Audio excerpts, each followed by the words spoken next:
Hi everyone, it's Rena. So this video is looking at the natal chart of Elon Musk.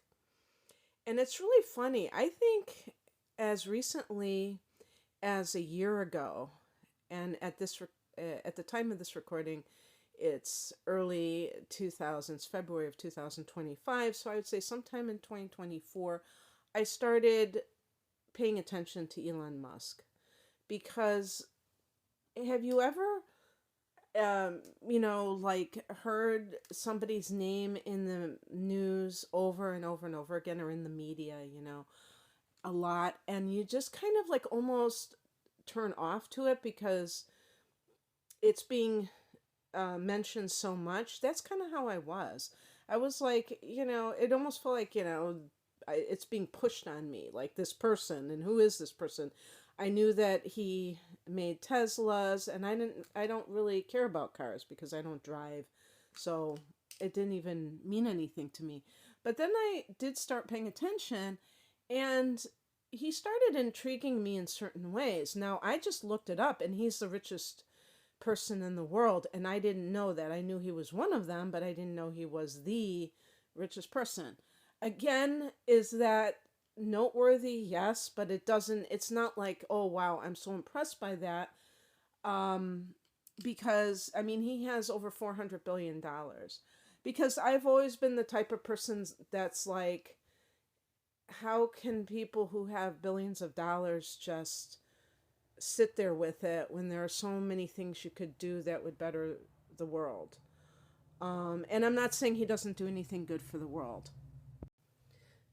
but I'm just saying that that isn't why I'm doing this video. Is like, oh wow, he's the richest person in the world, and like all of that. But it is very interesting when you have that kind of significant situation going on. Like, wow, what does that person's chart look like? And in addition to that, the fact that when I was seeing him, he was kind of like becoming more and more involved with Trump, and I was following the US elections. Well, I am American after all.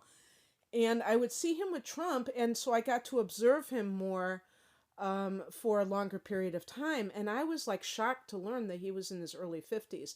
I thought he was in his 40s. I thought he just turned 40.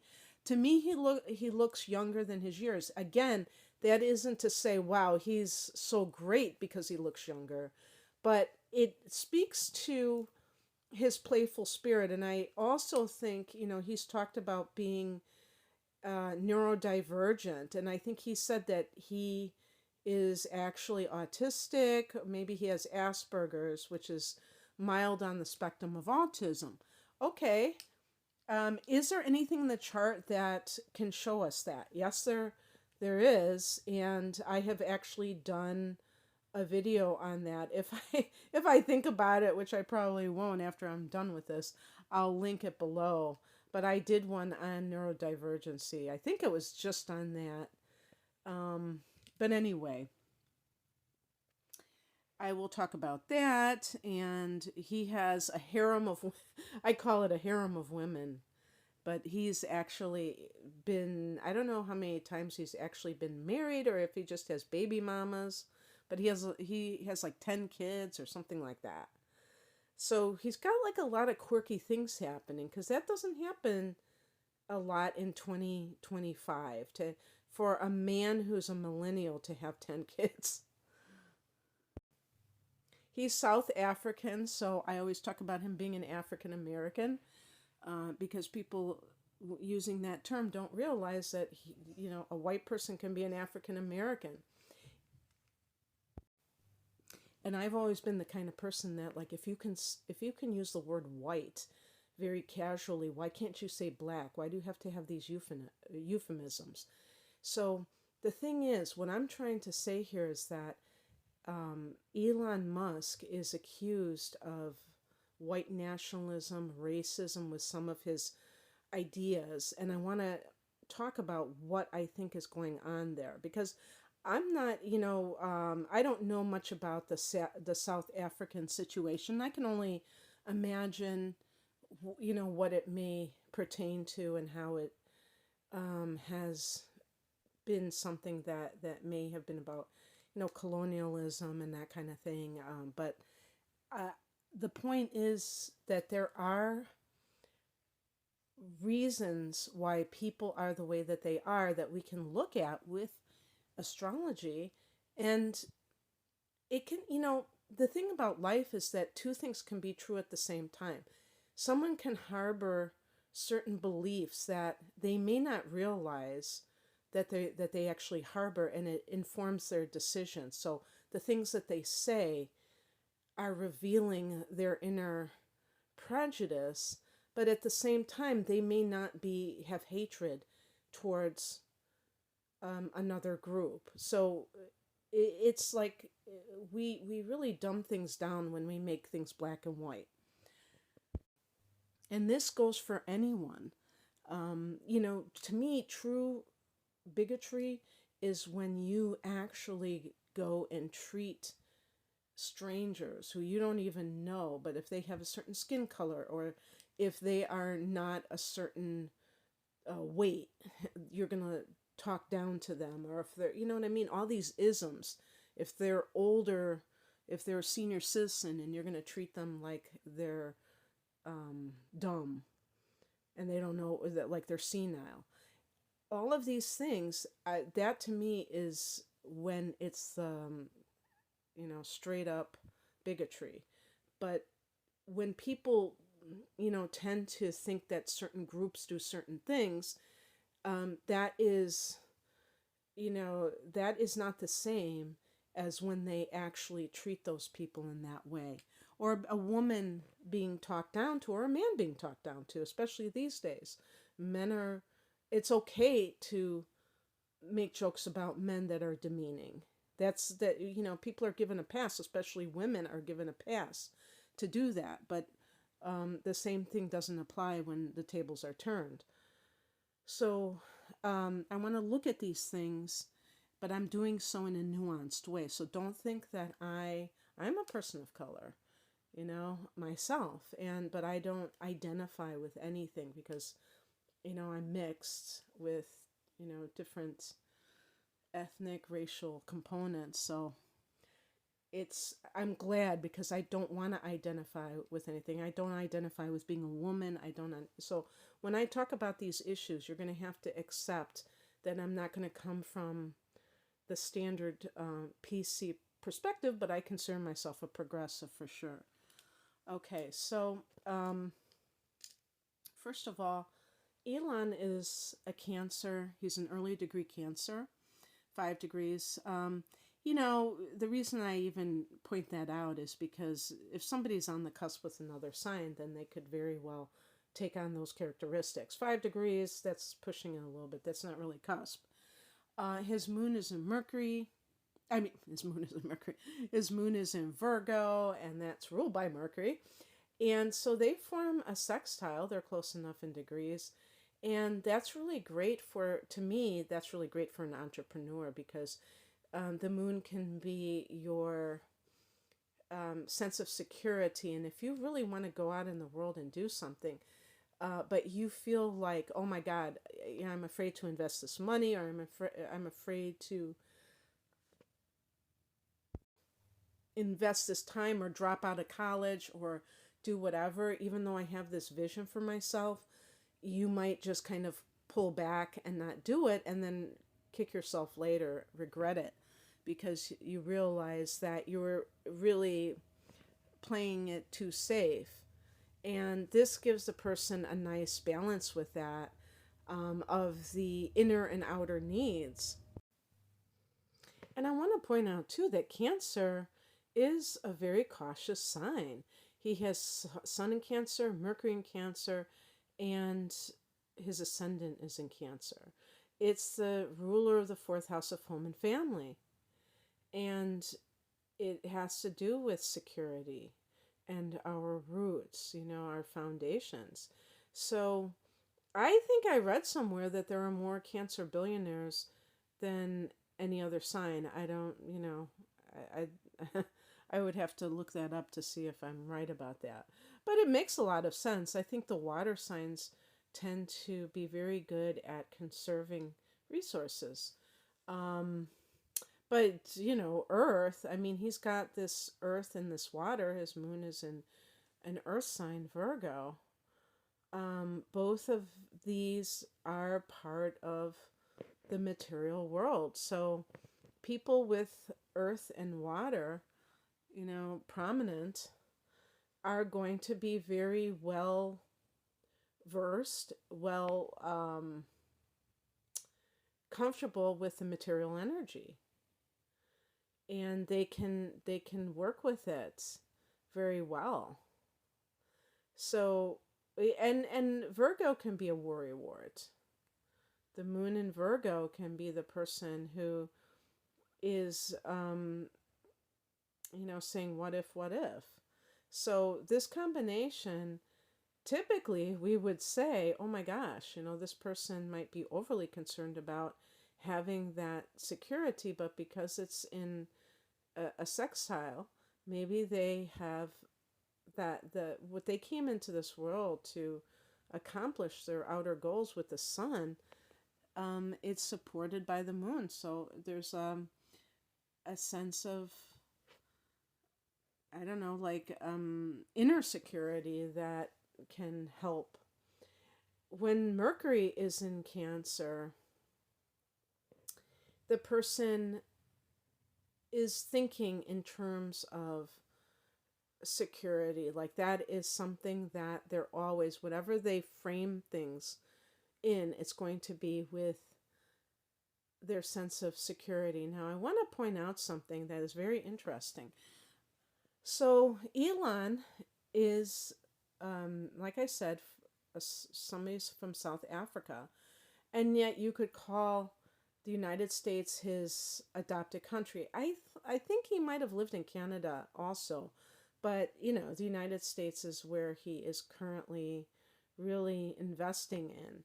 And Cancer, being the ruler of the fourth house, the fourth house is also about patriotism. So a love of your homeland. So I think that there are cases where if somebody has chosen to designate something as their adopted homeland, if you will, that they can transfer that adoration to that new location. So with Mercury and Cancer, the need for security and the homeland really play into that person's mind. So any kind of policies that deal with a nation's security is going to be something that is front and center in their thoughts. And one of the things that's interesting is that Trump, who is a sun in Gemini, has Mercury in Cancer as well. So they're on the same page. And the thing is, Trump, of course, gets accused of racism and xenophobia as well. Now, the thing about racism is just one ism. And I don't want to get caught up in the technical definition. Some people say you can't be a racist if you're a person of color because you don't have that power. Okay, let's use the word bigotry then. Whatever word you want. Prejudice. Prejudice is something that you're prejudging a whole group of people and you don't even know them as individuals and you're just judging them as a group. Maybe you had something bad happen by a member of that group and you've decided to judge the whole group. Who knows? Whatever it is. Maybe you were taught that they were inferior in some way. So the thing is that one of the challenges of people who are water signs in general is that they do tend to be prejudiced, even the woke ones. People who are woke, a white person who is woke, who says disparaging things about white people themselves, their own group, is still prejudiced. They're prejudging a whole group of people, even if it's they're a member of that group. They have animosity towards those people, and they think those people are doing bad, that they are bad, inherently bad, not doing bad things, because we can find examples of different, groups that are um, experiencing bigotry where they are doing bad things. But I mean, I'm talking about just lumping everybody in together. So the reason that water signs are vulnerable to this is because water, first of all, well, really because water is, water signs are emotional. So when we have emotions, the emotions are actually memories and opinions, and actually opinions are probably coming from memories. We had experiences. Doesn't have to be trauma from a person of that group. It could be that you had parents that indoctrinated, and that's a form of trauma if it's hate-filled indoctrination. But all these things can lead to the person holding certain emotions um, for a certain group, maybe even in some cases past life memories, and they are. It's very difficult to reason with that because it's emotional, so it's not rational. It's just kind of like almost like an automatic reaction. So um, when you have Mercury in a water sign, you have to really challenge yourself not to think that way. And so xenophobia, again, any type of phobia is coming from a fear that you're going to be the victim of some kind of crime, let's say. And they say that, I think the technical term for xenophobia, or the translation is, fear of, it's supposed to be like fear of foreigners, but it might be fear of strangers. I don't know if that is the case. And that's really the basis of prejudice, is ignorance, because not like low IQ, but actual ignorance from not experiencing certain groups of people. Um, I think that the greatest incidence of, let's say, racism comes from highly segregated communities. And I'm somebody who lives in the Chicago area.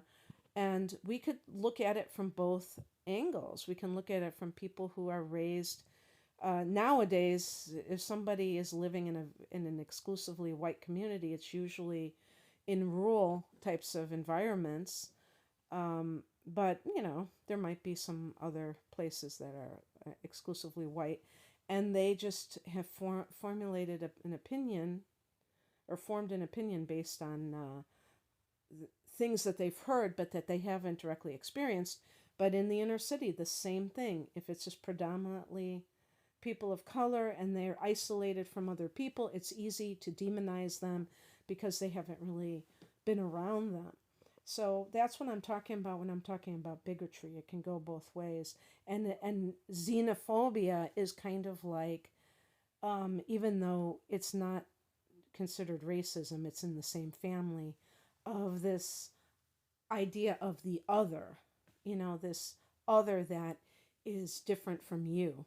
So, I mean, I've heard some things that sound rather xenophobic. Um, Even if there are people who are terrorists, it doesn't mean that everyone is, and I'm certainly not afraid of anybody who is. But on the other hand, I do like the idea that there are some people who actually give a damn and are thinking about the safety of our society. So I can hold two opinions at the same time. And this is why the reason I keep telling you about my ideas is because I don't want anything that I say to sound cavalier, like I'm just dismissing racism or xenophobia or whatever they call it. No, I realize that these things can be terrible, but they can be things that everyone is guilty of. uh, Anybody can be guilty of some sort of prejudice, and they're all bad. There's nothing good about prejudice, but it exists, and I'm trying to see if it's showing up in the chart. Um, and also, if you have Mercury in a water sign, it can be very difficult to reason with the logic is emotional, which again, that's why I was talking about the moon, because Cancer rules the moon. So there is this and it can be hysterical sometimes. If a person, especially if a person has trauma in their past based with not feeling safe, like if they've been attacked or if they have had economic trauma growing up where they didn't have enough basic resources, it makes a lot of sense that they would be very traumatized. And if somebody promises that they're going to keep them safe, make them more prosperous, that they would latch on to that because they're kind of in a constant state of anxiety over these things. So we have to realize that this is one of the things that politicians and even just advertisers in general, when they're trying to sell you something, they're always, scaring people and trying to get them to think that they're going to take care of them. But sometimes it's a logical feeling, living in this type of world, that we would welcome that message. So Elon has Venus in Gemini. And what's interesting about that is that, first of all, his moon is in a sign that is ruled by Mercury, and so is his Venus.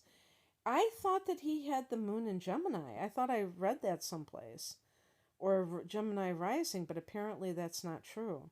I used the data from Astro Theme to plug in, just his time of birth, and where he was born.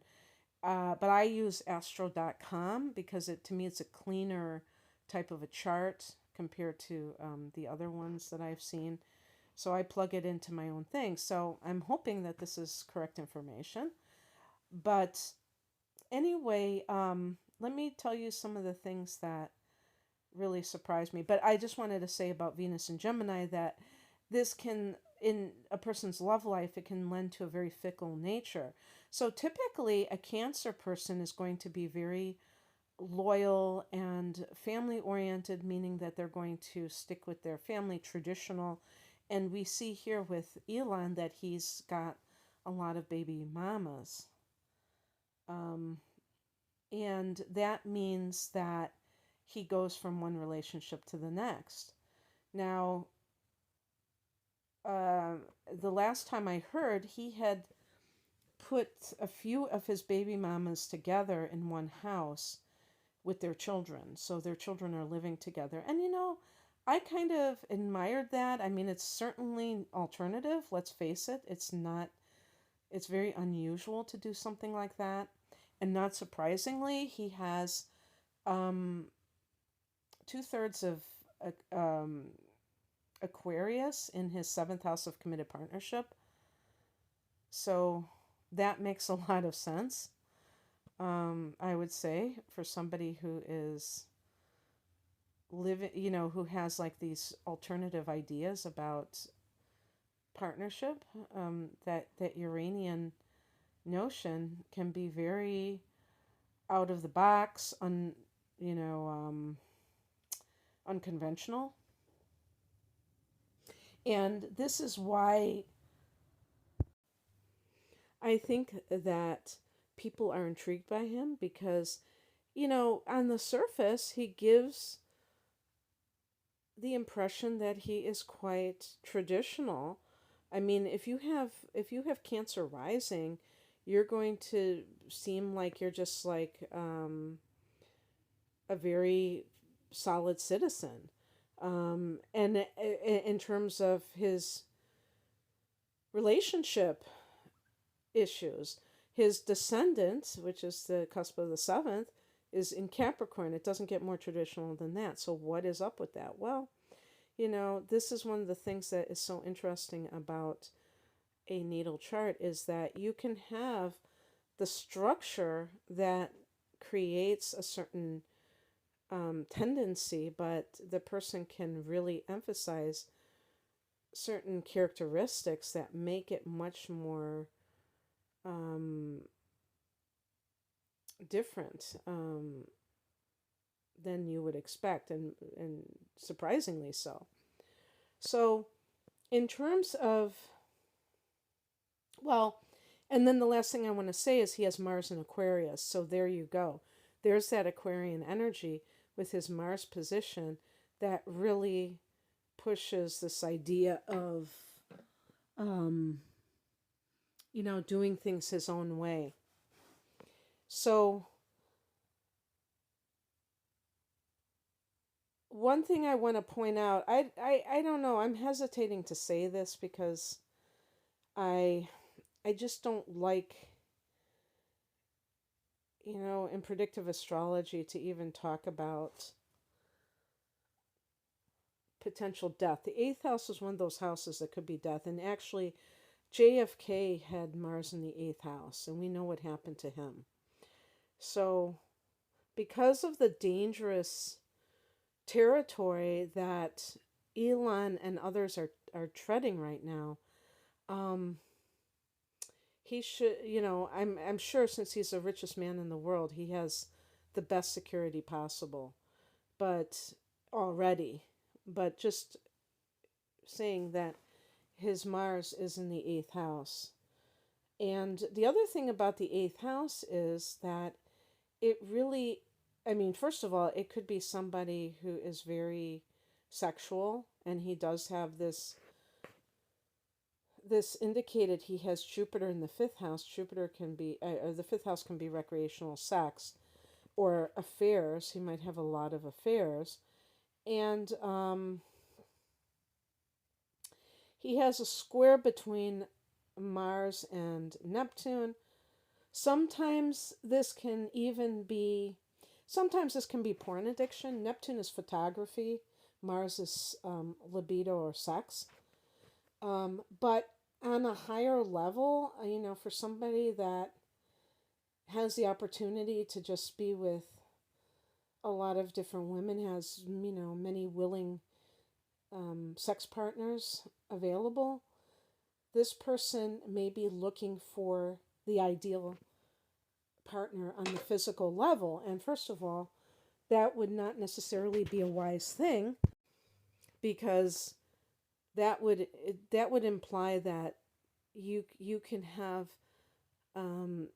amazing sex and it doesn't matter about anything else. You don't even have to be intellectually compatible, ideologically compatible. You can just have this amazing sex. So that kind of thing leads to a lot of turmoil in relationships, because the relationships will tend to be one-dimensional.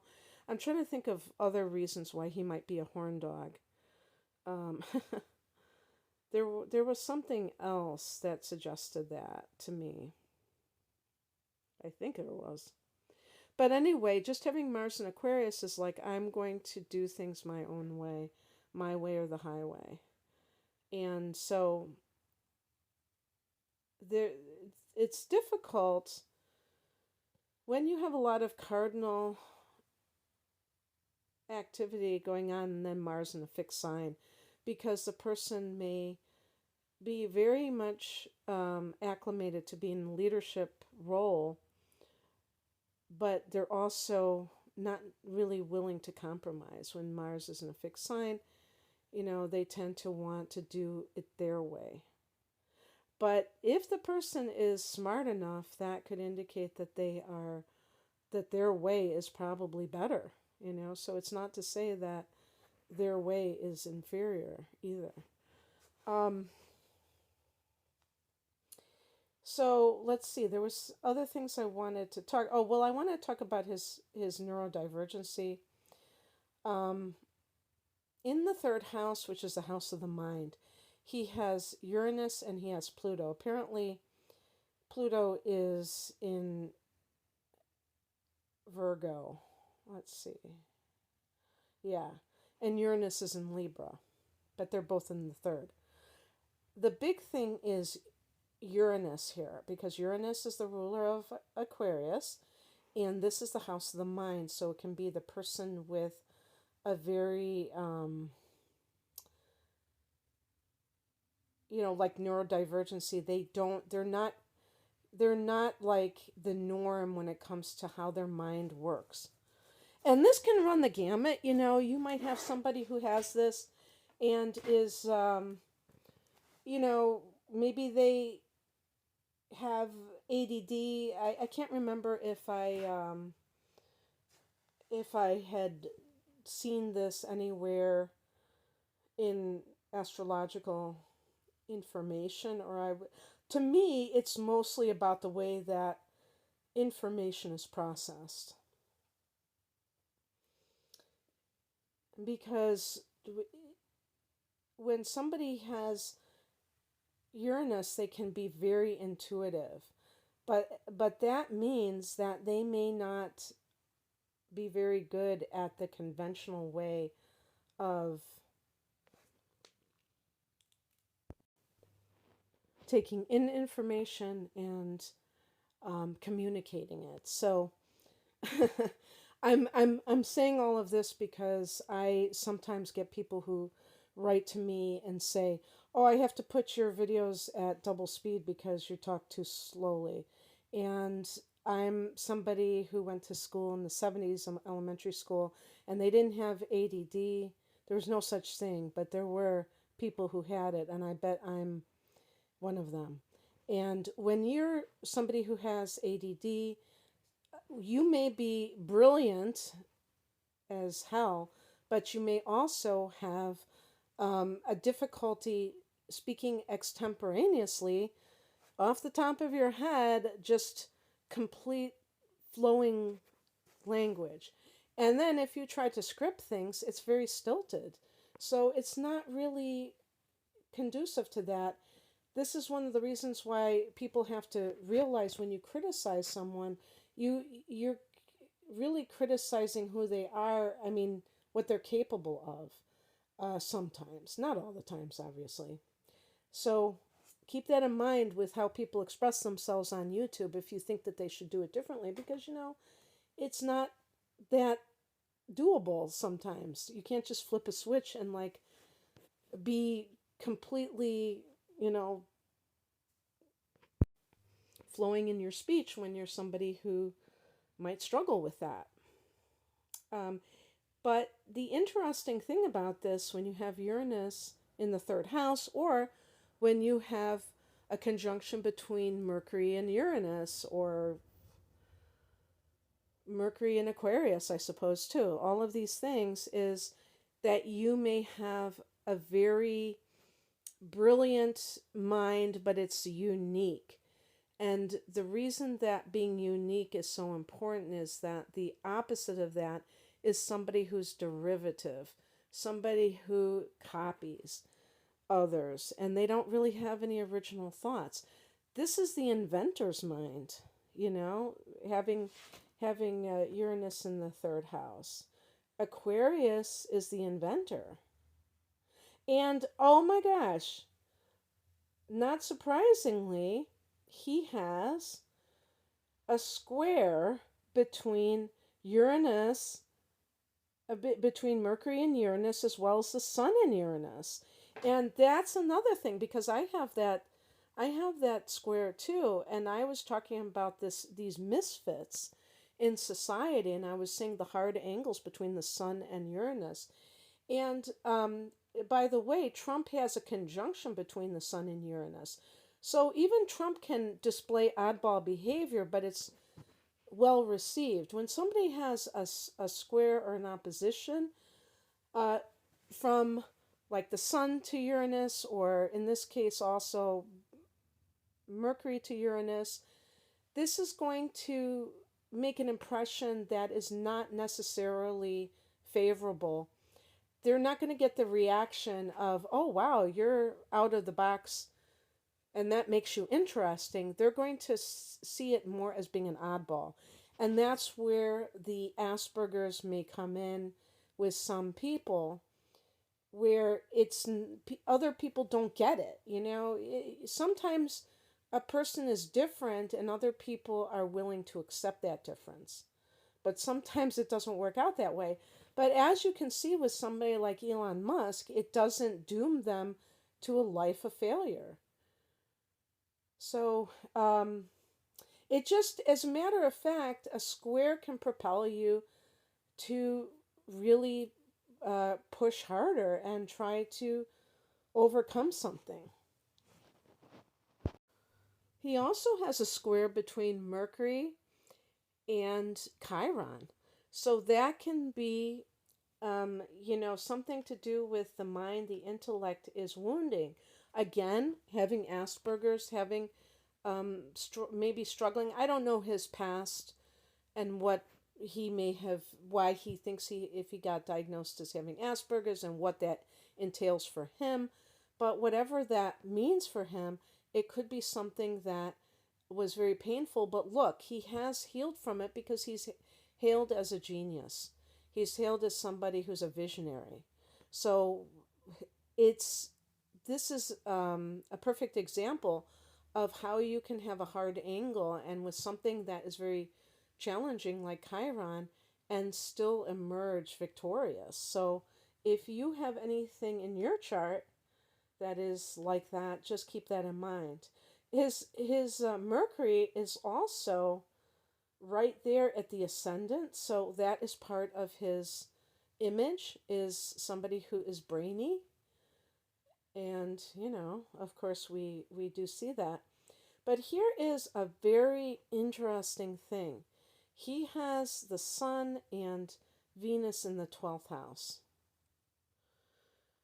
I just want to say with Venus here is that I think in this particular case, unless he just likes clandestine romances and he's prone to cheating and going behind people's backs, because the 12th house can be that, secretive area, is that he may have a soulmate that he knows about, that he dreams about. The 12th house is the dream state. And he is waiting to meet this person. And so he's going through all these other women to get to her. As for the Sun, I do think that that's very intriguing. First of all, this is Pisces domain, the 12th house. So what I suspect, and this is how I feel with anybody who is at that top echelon, whether we're talking about entrepreneurship,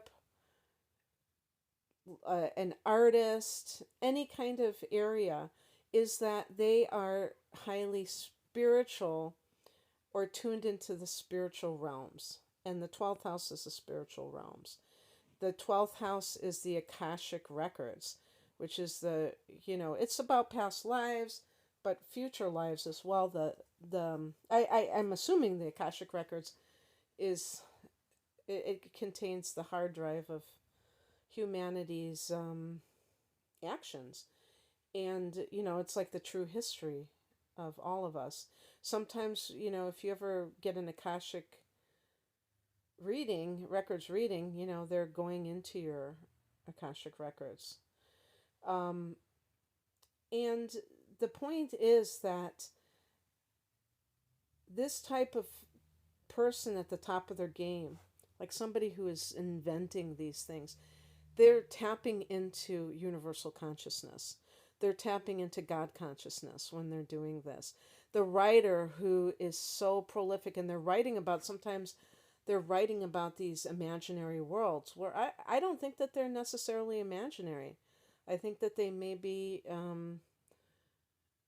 channeling these kinds of things that did exist and these experiences that happened. So it's really fascinating. So yes, but this tends to mean that the person needs a lot of solitude, that they can't really be always in the public eye like that. And so it's amazing to me because he really does seem in the public eye. And I would say with somebody who has Cancer, Sun, Moon in Virgo and Cancer rising, that they would be very shy. And this is another thing I think with people with autism. This is one of the reasons why I don't really like these people coming out and saying that they are autistic, because, I mean, some of them that I happen to follow, there have been a couple that I follow that said that they're autistic, and yet they're very, one in particular is very, very perceptive. And my feeling is that autism, the reason it is a disability is because the person lacks self perception to know how they are behaving around others and how they're being perceived by others. And so if somebody is very sensitive and highly aware, no, they can be sensitive, but I mean highly aware of what's going on around them, then to me that's not true autism. And maybe they have other symptoms or traits that we would associate with autism. But to say it like that, I don't like that. And I wonder if he just has some traits that we associate with autism, and that he really is. But even just as an astrological chart, this is very unusual, because he would seem to be a very shy person. And the only thing that his Venus and Mars kind of make him a little bit more outgoing, because Venus can be like, socializing and stuff like that. And he does, what it probably is because he has Jupiter in the fifth house. And the fifth house is the house of fun, pleasurable activities, including parties, amusements, and Jupiter's there. So the person, does a lot of that. That's a very expanded area of their life. Because in his 11th house, he has Saturn, which is, somebody who may prefer being around older people. I have this myself. And maybe when they were growing up, they had few friends. And that could go along with the autism, Asperger's, social awkwardness, that kind of thing. Like he gets criticized for, he was jumping up and down. Well, I mean, he didn't just keep jumping up and down, but a couple of times when he's come on stage when he was at a Trump rally, he jumped up into the air. That was one of the reasons why I was surprised when I found out he was in his 50s. And people thought that was something, not everybody, but some people thought that was kind of awkward, socially awkward to do something like that. I thought it was really cool that he did that, because it showed a playful spirit. And I think when you have the Jupiter in the fifth house, you have joie de vivre. I don't know if I'm saying that correctly. You just have that joyful spirit for life, and that's wonderful. And being the fifth house is the inner child. So he has Neptune here and he has Jupiter. They're actually in a conjunction. I think that's wonderful. I want to go back to his love life. Very interestingly, I think this is very interesting. His Venus squares to Pluto. This is the hallmark of a transactional relationship. If a woman had this, usually men are not gigolos, but they, I mean, men, that's the male prostitute is a gigolo. But I mean, men aren't usually doing sex work like women, but this could be if this was a woman, this could be like a sex worker. Somebody who is into transactional relationships that involve sex, love, all these things and money can get mixed up. So he has a square that's a hard angle, so he hasn't been able to really reconcile that. Maybe at some point he'll be able to integrate these and hopefully like work through them, because they could be a blockage to his love life. He does have a trine between Venus and Mars, which is good for the male-female dynamic. Oh, interesting. His sun squares to Chiron, not just Mercury. So again, with the sun square, I think I might have this myself. I might have both of those squares from the sun to Uranus and the sun to Chiron. And it's very wounding to your sense of self when you're not accepted by others. That's a very wounding thing. Um, if you develop, if you mature, and I really believe that spiritual maturity is the key.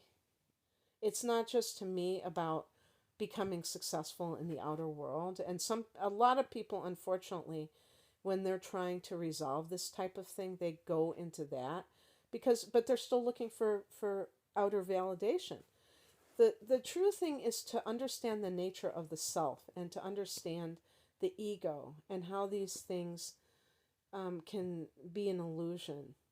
And then we don't identify anything that's a rejection, anything that doesn't feel like we're being accepted by others is not framed in the same way. And so I don't know about him and his feelings. I know that Cancer is a very sensitive sign and a very hypersensitive sign, especially if you have it at the ascendant. We don't know him personally. We don't see him on the day-to-day level, how he's interacting with the people around him. So he might be a very touchy person. He might be somebody who feels very insecure. That is a very strong possibility because as somebody who has the moon in Virgo myself, I know that it can be, a person has to fight against perfectionism. They have to fight against self-consciousness and, lack of self-esteem, being too critical of oneself. The moon represents the mother. The mother may have done this first and kind of laid down that ground.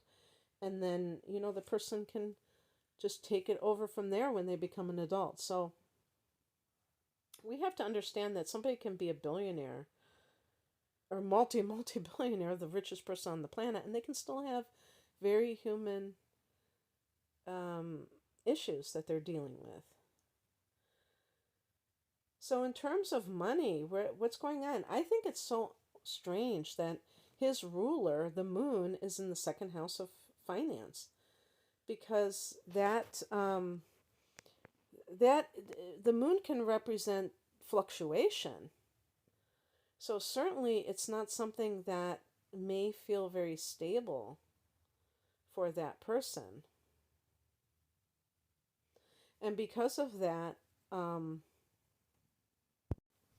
it shocks me that he's the richest man in the world.